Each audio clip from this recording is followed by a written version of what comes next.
Assalamualaikum sahabat solihah, welcome to my channel.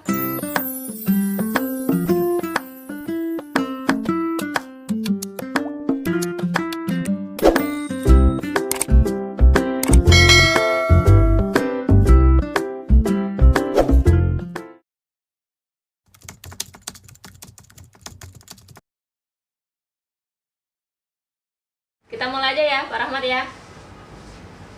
Oke. Malam ini kita temanya adalah menjaga semangat setiap saat. Seperti yang kita ketahui kan Pak Rahmat, kemarin kan setelah libur lebaran yang lumayan panjang dan juga saat adanya pandemi sekarang ini, itu kan semangat teman-teman kan mulai slow lagi gitu kan. Nah, untuk nge-upin semangat ini butuh charger dari Pak Rahmat nih. Nah, sebelum kita masuk ke intinya, saya mau mengajukan beberapa pertanyaan dulu. Biar teman-teman juga semakin kenal dengan bisnis kita gitu.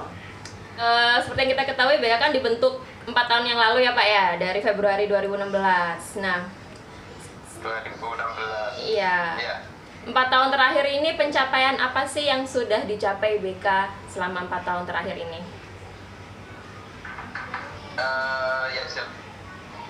Sebenarnya sih kalau melihat tujuan awalnya kan memang BK sih tujuan awalnya kan apa ya, bisa berbagi manfaat sebanyak-banyaknya buat teman-teman gitu ya.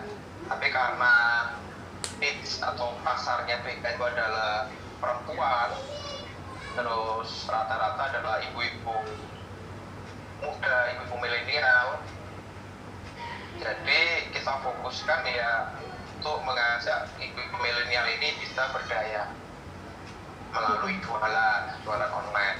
Nah, kalau ditanya apa ukuran tolak ukur suksesnya, ya terakhir saya meyakini ketika mampu meluluskan member BK untuk bisa mandiri, itu adalah ukuran kesuksesannya. Karena dari awal dulu BK dibentuk itu kan saya masih ingat starting gitu ya, running. Terus scale up gitu kan. Intinya kita ngajari teman-teman untuk mulai belajar dari bagaimana memulai, bagaimana mempercepat apa yang sudah dimulai tadi dengan sistem, lalu mengotomasi, punya tim gitu kan, sampai nanti lulus gitu, nggak harus di BK semuanya. Dan alhamdulillah kita udah meluluskan satu gerbong lah ya, satu alumni BK beserta timnya itu bisa mandiri karena sudah ada bisnis kita Gustar itu kan, Mbak Wike dan timnya. Itu salah satu pencapaian yang kami anggap sesuai dengan target lah, sesuai dengan tujuan awal. Seperti yang jelaskan Pak Rahmat tadi, tujuan BK kan untuk memberdayakan wanita-wanita gitu kan di rumah. Nah, apa yang mendasari Pak Rahmat dulu bisa membentuk BK dengan tujuan seperti itu? Biasanya kan kalau dulu kan masih zamannya kalau misalnya kita rekrut reseller gitu kan, cuma rekrut reseller disuruh jualan produk sudah gitu. Sedangkan di BK ini kan ada program untuk dengan itu tadi tujuan untuk memberdayakan perempuan dengan program-programnya yaitu membina, membimbing, ada ilmunya gitu. Apa yang mendasari Pak Rahmat membentuk BK dengan tujuan seperti itu? Oke. Historinya memang awalnya kebutuhan gitu ya.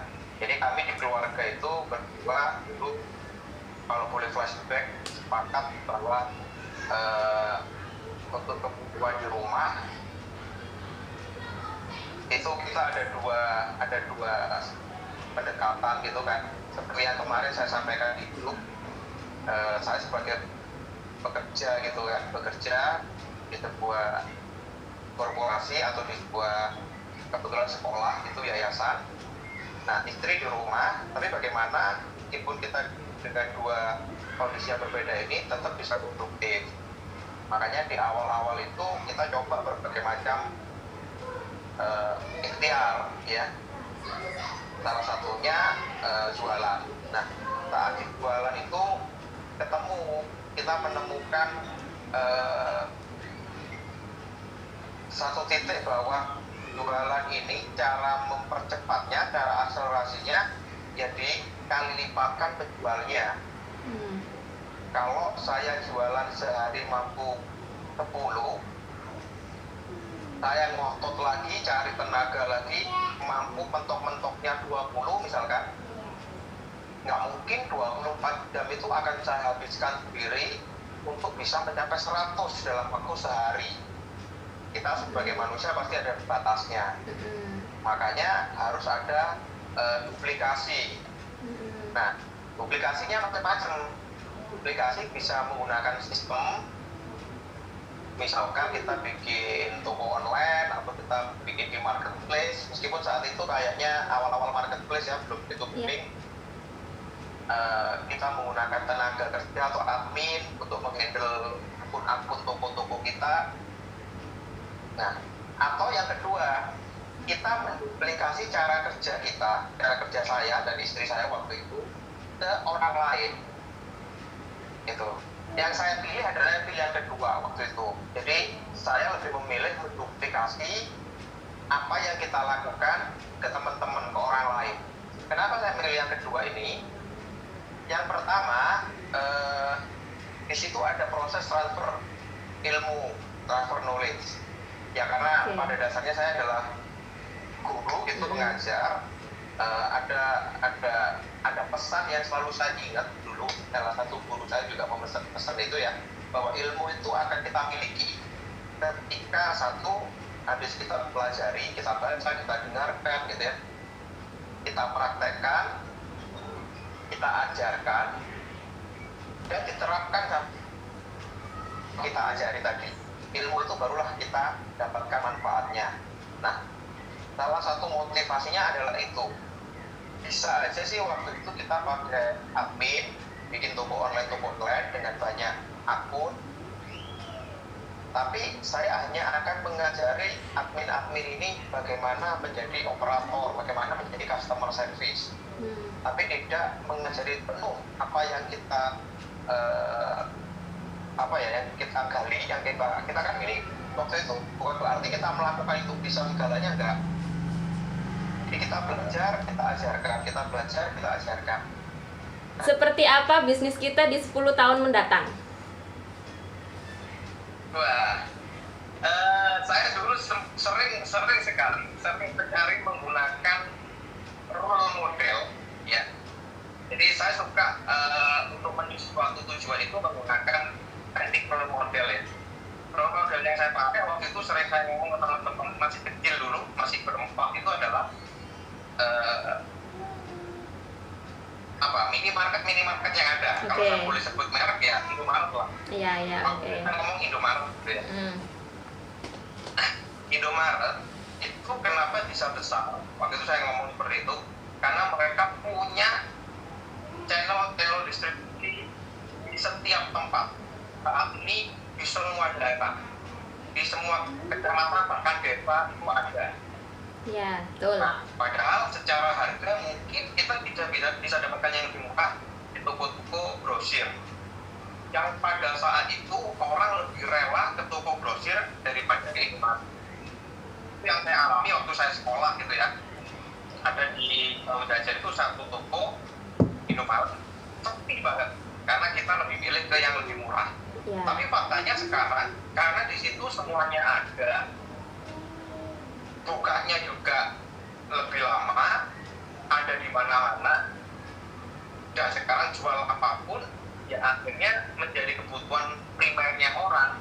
Jadi kalau di jalan mau cari apa, nyari Indomaret, nyari Indomaret, nyari toilet Indomaret dan seterusnya.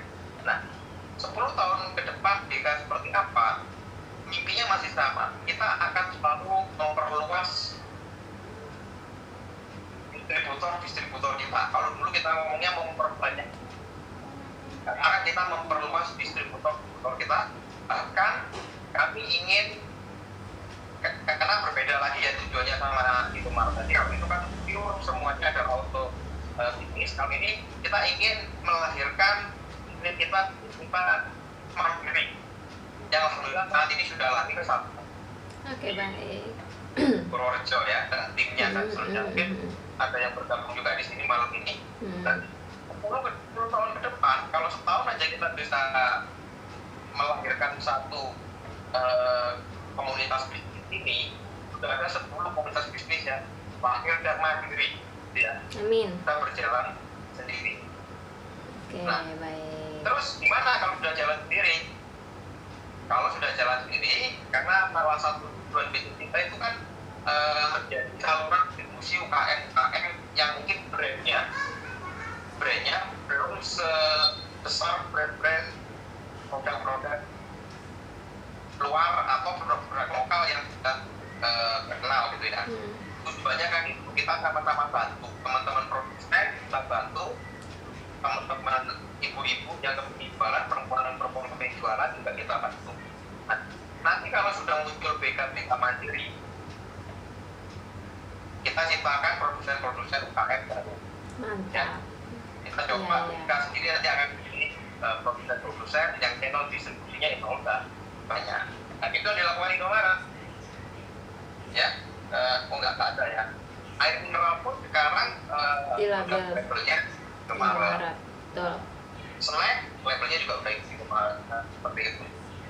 Jadi kan bisnis kita kan udah 4 tahun berdiri, dan yang seperti yang saya tahu, founder BK Pak Rahmat ini kan juga sebagai kepala sekolah di SMK IT gitu kan. Nah, gimana caranya Pak Rahmat itu tetap bisa konsisten, tetap bisa straight to the goal, dan tetap bisa semangat untuk bisa membesarkan BK sampai saat ini di tengah badai penghadang ya. Maksudnya kan pasti kan ada beberapa ujian, tantangan yang bergejolak. Nah, makanya dulu kan sering ada Miss Jalan, owner jalan-jalan gitu ya. ya. Nah, kalau ini kan ya bukan berarti kita jalan-jalan. Artinya bagaimana kita bikin satu usaha itu mampu diukur-ukur, mampu disemati, sehingga nantinya semuanya nggak tergantung dari usaha. Itu memang yang kami harapkan di awal. Makanya di awal-awal itu kan founder, CEO gitu kan, semua lah, everything kita kerjakan semuanya. Tapi pelan-pelan kita coba belajar juga secara perusahaan, bagaimana BK ini bisa menjadi lebih mandiri dan lebih rapi sebagai sebuah perusahaan. Maka harus diperdayakan ke orang lain. Kita tunjukkan itu, kita tunjukkan hati, dan mudah-mudahan ya seperti yang ditanyakan dari 10 tahun ke depan, semuanya udah benar-benar perusahaannya berjalan secara mandiri. Nah, motivasi untuk membuat bisnisnya ini harus kuat, gitu ya. Kalau sekedar untuk mencari tambahan, ketika tambahannya udah dapet, ya energinya pasti selesai, nggak akan jalan terus. Maka besarkan targetnya, besarkan yang kira-kira nggak akan terkejar gitu ya, yang kira-kira nggak akan habis-habis. Kalau nominal itu kan pasti terkejar. Saya kepingin marketnya BK 1000, begitu udah terlewati ya udah mau lanjut kan. Nah, tapi kalau saya ingin kita itu manfaatnya benar-benar dirasakan oleh orang sebanyak-banyaknya orang gitu ya. Saya ingin teman-teman yang awalnya di marketer itu segera menjadi agen, segera menjadi distributor yang bisa mengelola bisnisnya sendiri. Nah, itu nggak akan habis. Kenapa? Begitu sudah ada yang distributor, masih ada itu yang jadi marketer. Oke. Jadi marketer yang baru gabung kemarin jadi leader, jadi agen, masih ada lagi. Jadi itu nggak akan habis. Nah, kalau intention awalnya atau niat awalnya itu tepat seperti itu, kalau semangat kita selalu mikirin itu ada. Oke. Ya, dan yakinlah potensi kita itu luar biasa. Ya, potensi kita semua luar biasa untuk menyelesaikan permasalahan-permasalahan itu. Itu sih. Baik. Nah, itu dari sisi founder dan CEO BK untuk apa ya? Menentukan tujuan atau motivasi seperti itu. Nah, kalau misalnya untuk marketer dan leader, kira-kira dari Pak Rahmat ini motivasi apa yang kiranya bisa mereka buat biar semangat mereka terus membara gitu. Bisa Oke. kasih contoh nggak kira-kira motivasinya apa untuk leader dan marketer biar tetap semangat dalam bertumbuh? Ya. Ini saya sambil ngerem ngomong. Biasanya saya ngomongnya cepat-cepat ini karena nyambung agak pelan-pelan. Jadi saya baru sore tadi dengerin live ini juga dari salah satu quote. Ada 8 metrik manusia itu ya. Nah, yang pertama itu makna. Bagaimana kita memaknai kita. Baik. Coba Mbak Bapak lagi ada minum nggak itu? Lebih pilih air putih, kopi apa teh kalau minum? Air putih. Oh hebat, air putih ya. Kalau ini ada kopi, ada air putih. Soalnya lagi ngantuk. Oh iya, saya mah air putih. Sama es teh kalau ada es teh. Air putih. Kenapa kalau air Kenapa kok putih? pilih air putih? Karena setiap harinya minum air putih, simple aja, lebih simple dan udah cukup menghilangkan haus sudah. Kan karena tujuan kita adalah menghilangkan haus untuk dehidrasi. Jadi air putih pun cukup. Oke. Apa makna menghilangkan haus menurut Mbak Bapak? Makna menghilangkan haus untuk dehidrasi tubuh agar tubuh kita nggak dehidrasi gitu. Baik. Kenapa tubuhnya nggak boleh dehidrasi? Kalau dehidrasi bisa memecah konsentrasi. Nanti nggak jadi badannya lemes dan lain-lain. Kenapa? Kenapa butuh konsentrasi? Kenapa nggak keping badannya lemas? Karena banyak kerjaan yang harus dikerjakan dan butuh fokus. Kenapa banyak pekerjaan yang harus dikerjakan? Aduh, karena banyak pekerjaan yang harus dikerjakan. Biar hidup lebih bermakna. Punya pekerjaan banyak. Gimana kenapa, Pak? Apa sih esensinya kok mengerjakan banyak pekerjaan itu? Apa sih sesinya? Apa sih sesinya? Karena Apa yang dicari? apa yang dicari? Kebermanfaatan tubuh kita. Kenapa kok harus bermanfaat? Kita itu kenapa kok harus bermanfaat? Bapak kenapa kok harus bermanfaat? Kenapa? Karena seperti itulah hidup. Maksudnya kita hidup, ya ngapain lagi kalau nggak biar bermanfaat buat paling nggak buat diri sendiri, buat keluarga, lebih luasnya buat orang lain. Oke, berarti kepingin ada tujuan bermanfaat bagi keluarga orang lain. Iya. Kenapa? Biar hidup lebih bermakna. Maksudnya kan karena makna hidup menurut saya seperti itu. Kita hidup ngapain ya? Buat khalifah, ya, jadi khalifah di bumi dan bisa bermanfaat. Iya. Kenapa kok harus jadi khalifah? Ya, kodratnya seperti itu istilahnya. Karena kita ciptakan seperti itu. Bapak tadi udah minum air putih ya? Sudah. Ternyata dengan air putih ini kita minum, kalau kita tarik terus maknanya, kita mau menanyakan pada diri kita sendiri. Satu tegukan air minum itu ternyata bermakna untuk menjadi khalifah, untuk menjadi manusia yang bermanfaat, untuk bermanfaat bagi orang tua, bagi keluarga, dan seterusnya. Coba sekarang diminum air putihnya, Mbak. Ini tinggal separuh nih. Ya.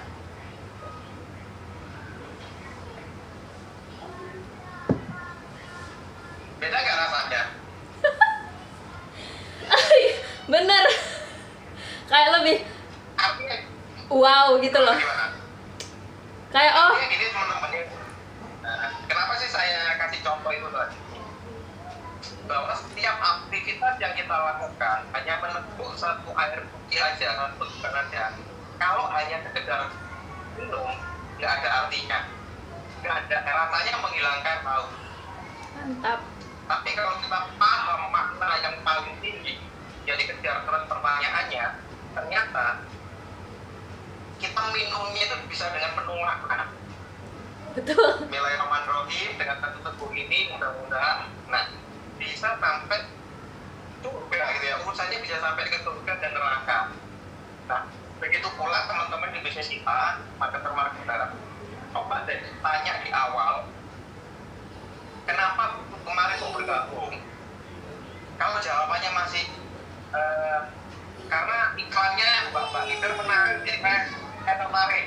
Saya yakin gak lama itu. nggak akan bertahan lama. Tanya lagi, kenapa ngiklan begitu saya tertarik? Karena ada kemiripan sama diri saya. Apa yang mirip? Tanya terus akan ketemu satu makna kenapa saya berada di situ. Nah, kalau udah ketemu, udah energinya nggak akan pernah habis. Mantap. Gitu, ya. Terus sip. Mungkin itu jawabannya. Oke, baik. Jadi memang harus apa ya, makna ya Pak ya. Kita menggali lagi makna kenapa kita harus melakukan ini, itu apa makna di balik itu semua ya. Oke, baik. Apa pesan-pesan Pak Rahmat, tips dari Pak Rahmat buat teman-teman yang baru mulai berbisnis atau bahkan mau mulai berbisnis untuk tetap apa ya, strict to the goal. Maksudnya kan pasti kan banyak, gimana sih caranya menjaga kayak tadi sih, menjaga semangat biar saat up and down gitu, saat down gimana mengatasi biar semangatnya up lagi gitu. Apa pesan Pak Rahmat buat teman-teman baik di BK maupun di luar BK yang ingin berbisnis atau sudah mulai berbisnis? Mudah-mudahan satu topik tentang makna tadi udah dapat ya. Yang kedua tadi kan ada 8 ya, nggak mungkin saya bahas semua. Yang kedua adalah intention atau niat. Ya, kalau kita sudah mampu memanai setiap apa yang kita lakukan, yang kedua adalah ketika kita melakukan itu niatnya harus benar. Cari niat yang paling kuat, karena tiap orang masih beda-beda. Tiap orang punya background yang beda-beda. Nah, terus kadang niat kita itu kalah sama, kemarin saya bahas di grup, kalah sama mindset. Gitu ya, pola pikir yang melemahkan diri kita.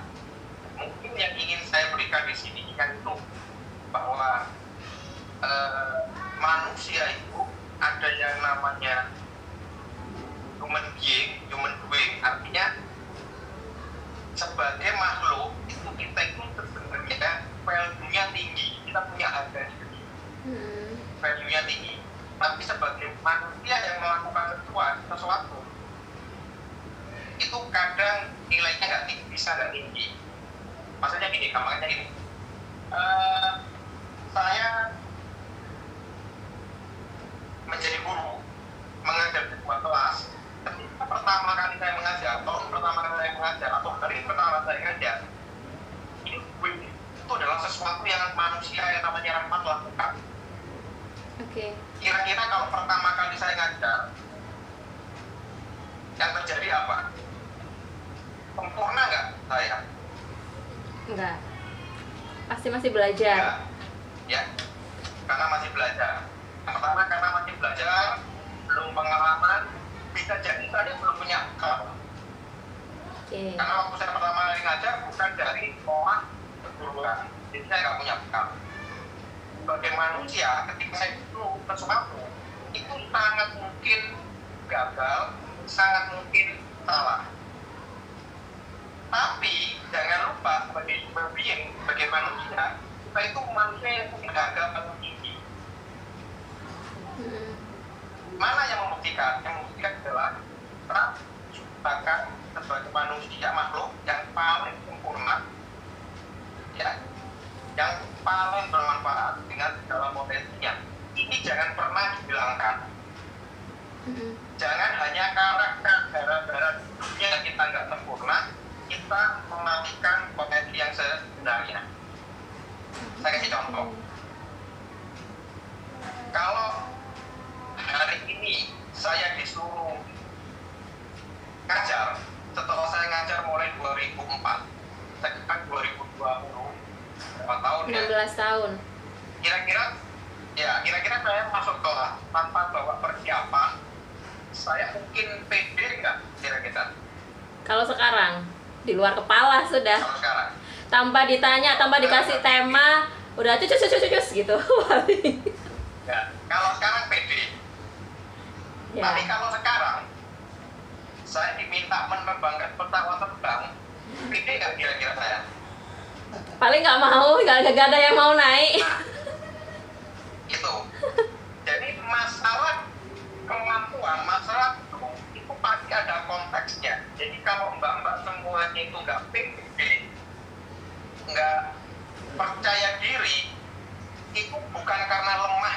kita sebagai manusia, tapi pada konteks tertentu itu kita lemah. Kenapa? Karena kita belum belajar. Mantap. Jadi kalau yang pertama kali gabung bisnis kita, saya khawatir nggak bisa jualan, saya nggak pede mau jualan, wajar. Tapi yang inilah sebagai makhluk, sebagai manusia, kita punya potensi. Itu yang jangan pernah dijatuhkan. Jangan pernah dijatuhkan. Karena apa? Dokter pun yang sekolahnya tinggi, nilainya bagus, kalau saya minta bikin apa ya, bikin meja, saya yakin dia nggak pikir, dia nggak bisa.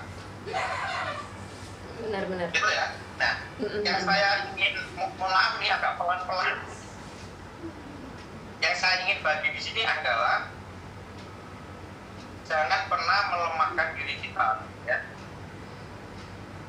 Tapi ketika kita nggak pede, lihat konteksnya. Saya nggak pede apa? Saya nggak pede jualan. Maka pada saat itu beri waktu pada diri kita untuk belajar jualan dan buktikan setelah waktu itu kita bisa. Misal, beri saya waktu 1 tahun, saya akan belajar menerbangkan pesawat terbang. Tahun depan saya akan menerbangkan itu pesawat terbang. Kalau bisa, saya kasih apa? Maka effortnya adalah saya akan belajar setiap hari, cari buku terbaik, bagaimana cara menerbangkan pesawat terbang. Bisa nggak kira-kira? Bisa. Bisa, karena semua ilmu itu bisa dipelajari. Bisa dipelajari. Sama, jualan juga. Jualan juga. Pertama kali nggak, atau belum pernah jualan, tidak ingin jualan, nggak pede, maka yang dilakukan adalah cari gurunya, pelajari, ikuti jejaknya, gitu ya. Dilihat jejaknya seperti apa sih guru ini, ikuti aja, pasti bisa. Insya Allah. Coba sih Bapak, dari awal kita jualan nggak sih? Enggak, sama sekali enggak. Enggak ada background jualan dan malu buat jualan. Kenapa? Kenapa? Kenapa waktu itu kok kepingin belajar jualan? Karena butuh. Butuh. Ya. Oke. Pede nggak pertama kali? Mau Enggak. mulai? Enggak. Ada underestimate nggak bahwa saya nggak bisa ini? Awalnya banget. Banget. Ya. Terus apa yang bikin akhirnya mau mencoba? Pertama karena butuh, dan karena butuh itu akhirnya saya maksa untuk nyoba. Dipaksa, dan akhirnya saya juga memaksa diri saya untuk nyoba gitu. Dan setelah nyoba, belajar, akhirnya ternyata bisa. Oh, closing. Oh, ternyata closing lagi. Belajar lagi, ilmu lagi. Oh, ternyata closing lagi, menghasilkan lagi. Akhirnya makin belajar makin menghasilkan. Jadilah seperti sekarang. Sekarang kalau suruh sharing bagaimana tips jualan itu pede nggak?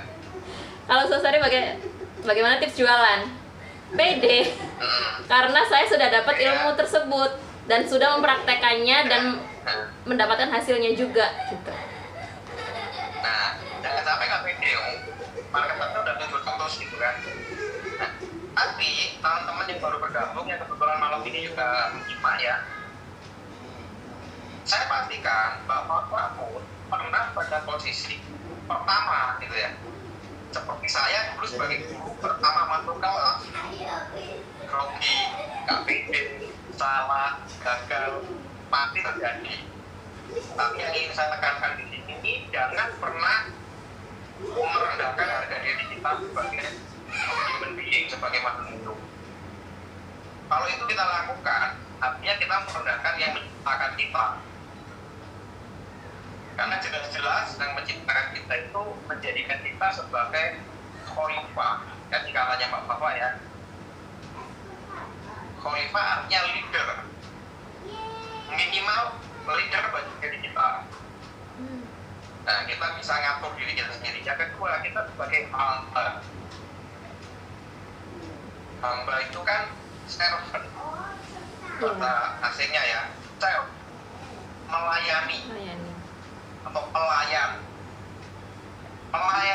apa? Melayani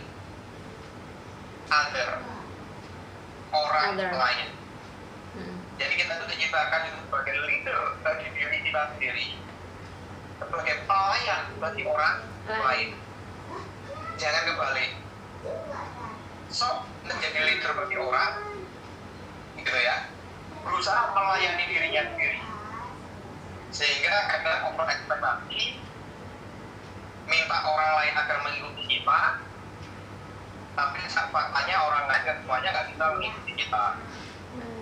Minta diri kita dilayani, gitu kan, tapi ternyata nggak sesuai, kebalik. Ya. Kita itu jadi leader untuk diri kita, menjadi pelayan bagi Anda. Kalau Anda sebagai marketer, kalau kita sebagai marketer, siapa yang kita layani? Customer. Gitu. Dengan cara apa melayani customer?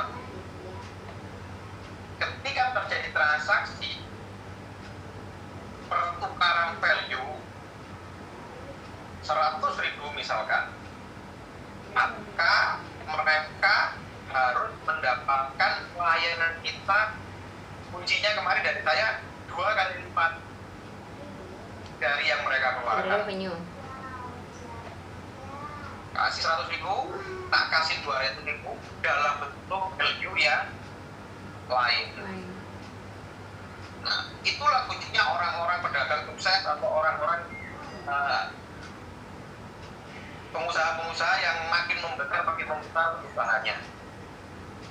Oke, untuk itu dulu. Baik, terima kasih banyak tipsnya Pak Rahmat.